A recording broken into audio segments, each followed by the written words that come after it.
There are some strong things about The Thin Red Line, but there are also some things that I don't think worked very well, at least in my opinion.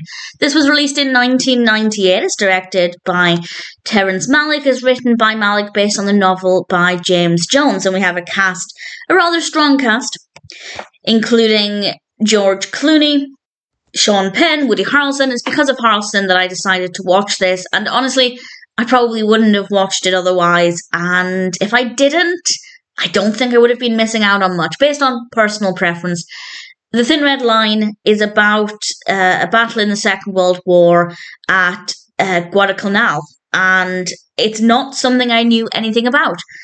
Perhaps understandably, most of my education about the Second World War was from a British perspective, but this was about the American army at Guadalcanal, and, well, the things that they face while there and during this part of the war. And I was interested to learn about that, but not necessarily for 2.5 hours. The film is actually a little bit longer than that, and it's easily an hour longer than it needed to be.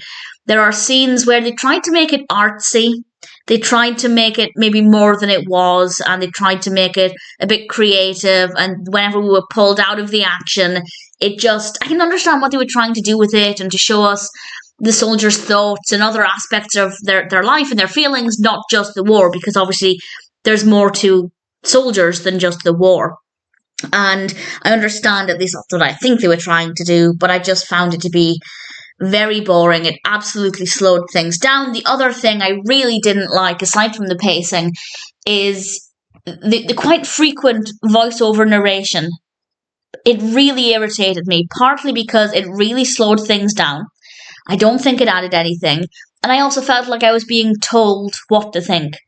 A good film will make you think, because of the action, because of discussions between the characters, because of what you're seeing unfold on screen. And that's not to say voiceovers can't work, but they should be used sparingly. But quite often, we were hearing this voice for the voiceover, and it's kind of like I felt like I was being told, this is what you should be feeling just now, or this is what you should be thinking about. And I don't think that that's a good idea, because films are all about showing, not telling. And by showing, viewers can then come to their own thoughts, and obviously, ideally, the thoughts of the viewer will be what the director or the writer intended.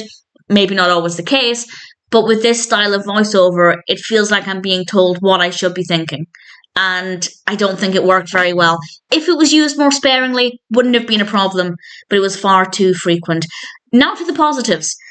I can't comment on how accurate it is.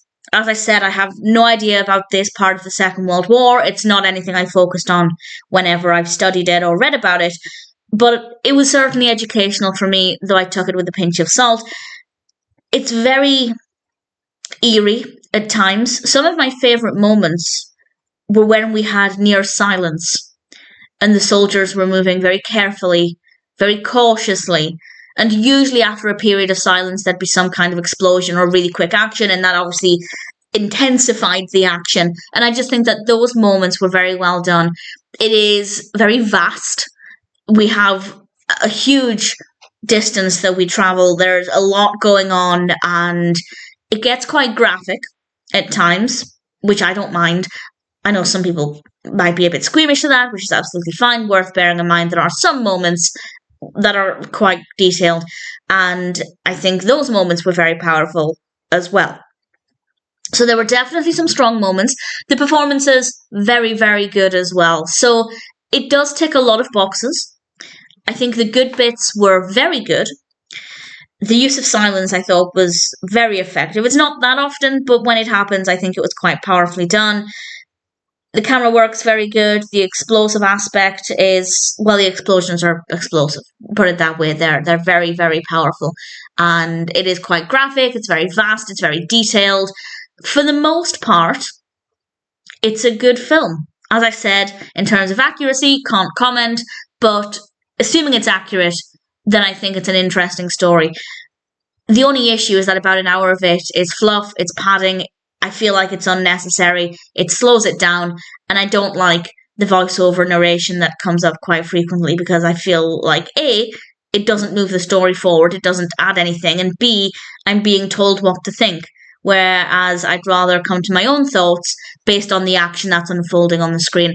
As I said, again, if it was little and often, few and far between, I think that's okay. I think that's a nice way to occasionally guide the viewer towards the film's ultimate goal of making them think, for example, about death and the value of life and all of these other things. But when it's quite constant, it just gets irritating. So it's not a great film. I feel like it tried to be more than it needed to be. I feel like it tried to be artsy. It tried to be too creative. And in doing so, it pulls away from the aspects that are actually very, very well done. Because the good bits are not the bits, in my opinion, that are a bit more creative. I feel like they should have just focused on, honestly, the raw brutality, the silence, the graphic aspect of what the soldiers have to face, the calmer moments when they're moving a lot more slowly, and then the much more fast-paced action. The juxtaposition there I thought was very well done. So some really, really strong aspects, but I don't think The Thin Red Line is a brilliant film. That being said, it has 7.6 out of 10 across 204,000 reviews and ratings on IMDb, which is pretty phenomenal. So you can listen to me, or you can ignore me, and you can watch it going into it thinking that you're going to absolutely love it, and maybe you will really thoroughly enjoy it. But personally, I can see a lot of room for improvement. But ultimately, I didn't mind the experience. The Thin Red Line has some issues, but it also has a lot to offer as well. And I guess with that being said, I think I'm happy enough to recommend it.